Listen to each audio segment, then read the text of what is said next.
Welcome to API Connect, a no-code platform that integrates the apps you use and automates your workflows.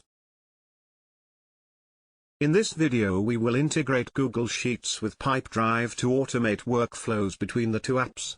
We will choose a trigger from Google Sheets and then an action from pipedrive. Please watch the video till the end. Start by selecting Google Sheets as your trigger app. Next, choose a trigger event. This is the trigger event that will initiate the flow in Connect. Select the one that will fit your needs. Now select pipedrive as your action app. Next, choose an action event. This is the event that will initiate the flow in Connect.